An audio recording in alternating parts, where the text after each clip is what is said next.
guys, and welcome back to the channel Hell Dominance. Anthony here. Please remember to like and subscribe, and also click that notification bell if you're enjoying what you've seen and want to see more. Coming up, changes galore coming to Warrington Wolves, and my report of the NRL Week 1 first game between Melbourne Storm and Manly Seagulls. In sort of a startling surprise, it's emerged now that Warrington have let two of their mainstream forwards go. But most of the shock comes to me with Chris Hill being the one that has found a club and has been allowed to move on, as he has signed for the Huddersfield Giants. He signed for a 2-year deal starting at the end of the season, so he'll be playing until the end of 2024 at least. And the 33-year-old England international has made 295 appearances for Warrington since joining them from Lee in 2012 and captaining them from 2016 to 2019, but turned down the offer for a new contract. The signing is a major coup for the ambitious Giants, who have been underperforming in Ian Watson's first season despite a major influx of players. Hill, who has made over 30 appearances for England and Great Britain, has won the Challenge Cup twice with Warrington, and the Super League Dream Team, made the Super League Dream Team 3 times in 3 different separate occasions. He said, "It's meant everything to me to represent this club, not just for me, but for my family. It's my second home now, and always will be. I'll be looking at the fixtures and trying to get down as much as possible still. The fans will be greatly missed, and they've treated me well over the last 10 years. Hopefully they'll give me a good reception whenever I come back. All good things come to an end, and I'm looking forward to the next challenge with Huddersfield." First with the accolades was Warrington chairman Stuart Middleton, and he said he'd like to thank Chris for his hard work and commitment which he's shown during the 10 years that he had at the club. He hit the ground running after joining us as an exciting young forward in 2012, and he's grown during his time here, developing into a top-class prop forward.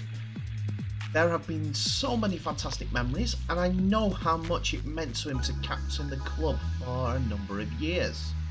We wish him all the best at Huddersfield. Hopefully he can end his time here on a high, with the business end of the season now upon us. Ian Watson is thrilled to have signed a star-named calibre player of Chris Hill's to the club to go along with his exciting youngsters that have come better as the season gone on.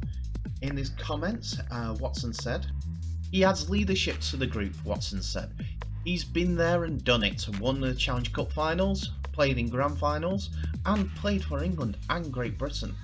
He's been in and around every kind of environment you want, and he's exactly the kind of person to educate our younger players.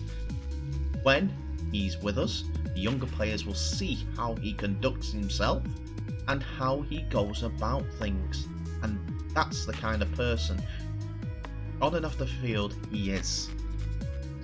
And I suspect he'll lead from the front.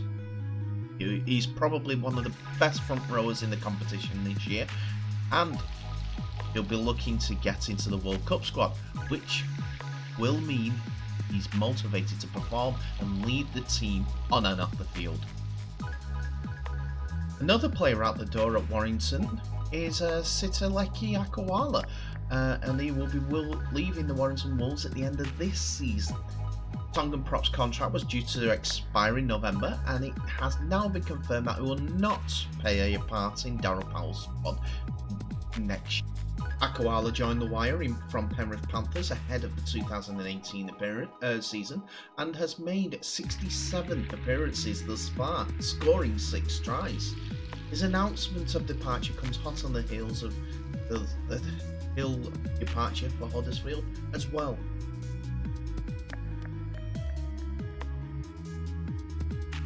So now it's on to the first game of the finals series as we look at Melbourne Storm's game against the Manly Seagulls. So first of all, we have a look at the starting lineup of the Storm as this game at Sunshine Coast Stadium sees Ryan Pappenhausen back in, continuing his return to the starting 11, and Isaac Lume continuing on the wing in the absence of Josh Adokar. Otherwise, it is a first team 17 and replacement. But an unfortunate Nico Hines being dropped to the bench being the one thing that, not a surprise, but his form deserved a little bit better.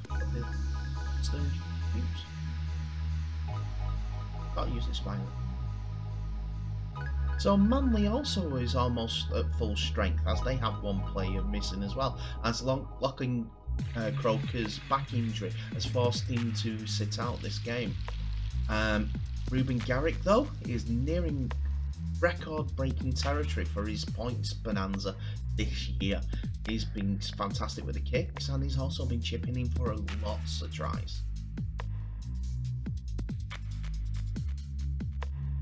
So now the game kicks off, and within 3 minutes it was Melbourne Storm who got onto the scoreboard first of all. Manly had been gaining some good ground on their set, and on the fourth tackle there is a line break by Martin Tapau. He breaks through a couple of challenges, leaves them on the ground and finds Dale Cherry Evans. Problem is, Dale Cherry Evans was inside ball. Centre fumbles it. It goes to the ground, which is picked up by Cameron Munster, who dashes towards the line, and then he feeds his speedy winger on his inside, Lume, to score a gift of the try, which Pappenhausen converts from well outside of the closer to the touchline. Melbourne come back into it. Melbourne go over again with Kenny Bromwich. First of all, high shot on Hughes releases pressure on Melbourne coming out of their half, and Olam turns midfield possession into decent attacking territory down the left-hand side. Munster then takes over, marshalling a series of short bursts through the middle until the last tackle, and Munster again elects to run on the last, and he finds Kenny Bromwich on his left shoulder with a gap to burst into, and the 30-year-old Bromwich is over the line. It's a bounce over from his left shoulder, rolling over to put the ball down. Unfortunately, Pappenhausen misses the kick this time. And it's all one-way traffic when it comes to the 15th minute, as Christian Welch scores to give Melbourne a 16 points to 0 lead with Pappenhausen. Stabs over the simple kick over the black dot. Smith is all over this set, chipping away on Manly's 10 metres line. He almost breaks, so does Jesse Bromwich, the Manly line, and then on tackle 5, Christian Welch glides through like a massive runaway bobsled to make it 3 tries in no time at all. The Storm still don't look like they have the bit between their teeth yet, but are still moving forward. There is a penalty on the 24th minute, which Melbourne elect to kick, as they're attacked beautifully from their own 20-metre line to Manly's equivalent attacks with some risk-free crisp football. On the last tackle, Jake Trebojevic is tired and chooses not to release Jerome Hughes at the ruck, and Storm are gifted a penalty right on the... So, it's one of the easiest kicks that they have in the game. But on the 31st minute, Manly show signs of life. Manly try the right edge attack and then the left, and then they end up forcing to kick on the last. And it works this time. Daly Cherry Evans goes high to the right, where the tall, high jumping Saab outleaps both Olam and Lume to gather and touch down. He actually fumbles it, catches it again, and then puts it over. And Ruby Garrick was clinical with the boots on this occasion, as he did a beautiful conversion from the right touchline to give a score a better look at 18.6. And that is almost where we leave it as for the first half, as Melbourne actually crash over on the 39th minute, just before half. Hughes guides a drive to the left edge until Melbourne reach Manly's 10-metre line. The Storm do little with a couple of tackles. Then on the last, Munster draws the attention to the right. Everyone waits for the kick. Then he floats a beautiful pass to the dashing Pappenhausen, who hits top gear in about 3 strides and cuts through the wonky defensive line. And it seems all too easy because of that. And on the stroke at half-time, Pappenhausen converts his own try, Melbourne's 4th, and the minor premiers have been dominant during this first.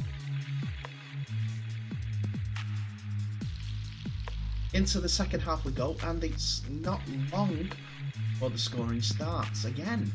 It's this time Melbourne extend their lead to 30 points to 6. And it's Pappenhausen again. Daly Cherry Evans kicks on the third, and it's a beauty deep into the Melbourne's right corner.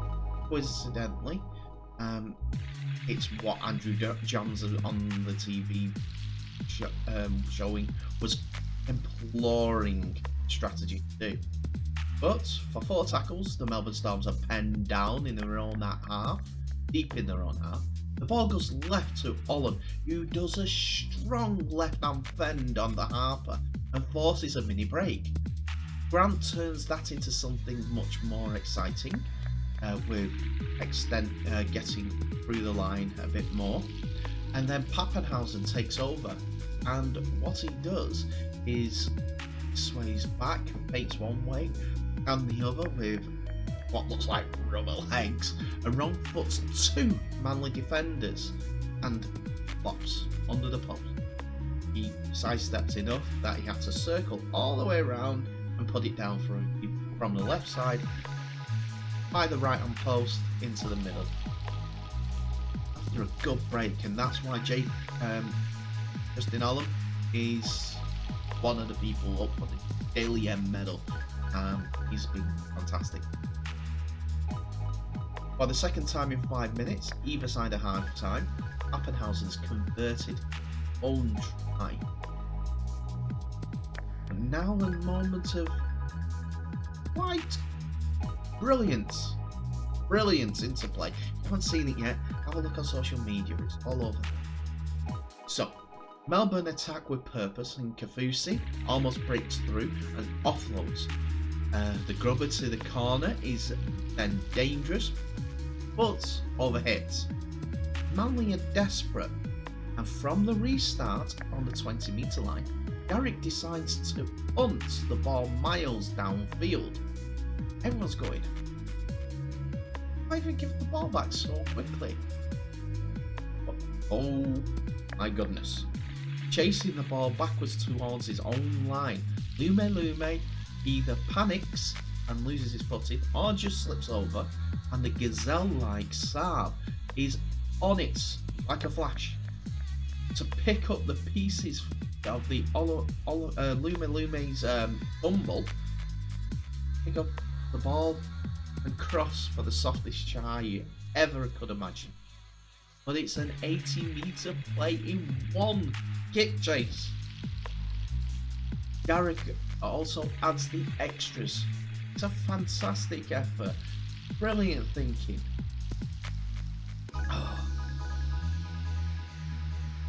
So, on the 61st minute, Pappenhausen kicks a 2-point lead, 2-point extension in the lead to 32 points to 12, as Melbourne converts to move to 3 converted tries, as Pappenhausen puts over a 2-point penalty.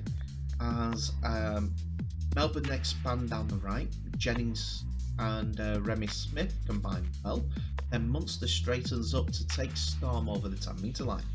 Grant at dummy half fires a bullet pass to Hughes, and it's all too quick for Manly, who are lured into another high tackle.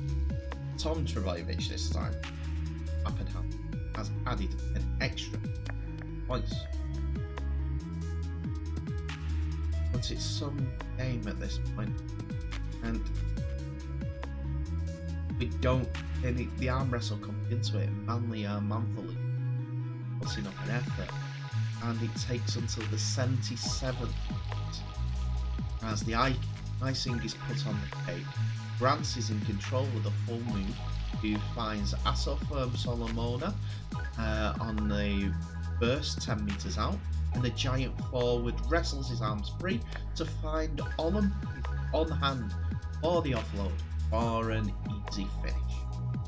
Pappenhausen pads his stats even further for handy for 38.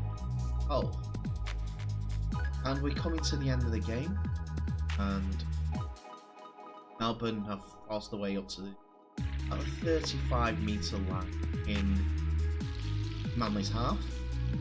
Pappenhausen decides to end the game by kicking a 40-metre 2-point field goal. It was a bit more than that because it was outside. And this has been a clinic. Manly need to get things together. With all the form and the flying from Trbojevic, were not a match of drill Storm. And the Premiers now 17-1 for their last 18 games. On mentally.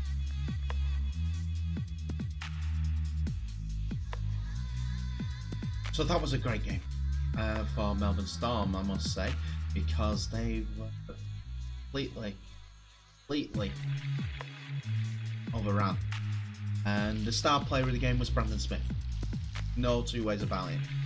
He ran riot in a 3-try 30-minute barrage that skewered Seagull, undoubtedly. Doubly so by putting Saturday morning and the number 9 of the NRL feared that he suffered a facial fracture which could put his season to bed. Only a heavy head clash with Josh Aliola could stop Smith as he laid on 2 try assists in a brief but devastating cameo. But post-game concerns of another bad break took some gloss off what was truly a glorious Smith has suffered 2 facial injury fractures already in his career, but wrote on his Instagram that he has been given the all clear, targeting Melbourne's 7th straight preliminary final in after the twin. But yeah, I don't know why my side's backing. Side I backed, Manly didn't really turn up. Seen Tom Trbojevic running with the ball quite often. There was not any impetus, not really any button thrust that gave him a chance to be explosive off the back of support players. I think the Storm marshalled that quite well. But that's the game. Well, and Storm season aren't.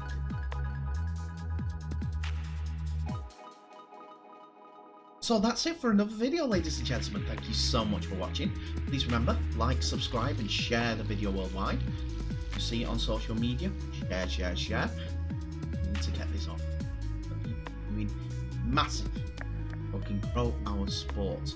That's the aim. Non-stop. All about growing the game. fan of yours, please become a fan of mine. But at the end of the day, thank you very much for watching. Tell me what your thoughts are on the actual contest. Do you think Manly turned up?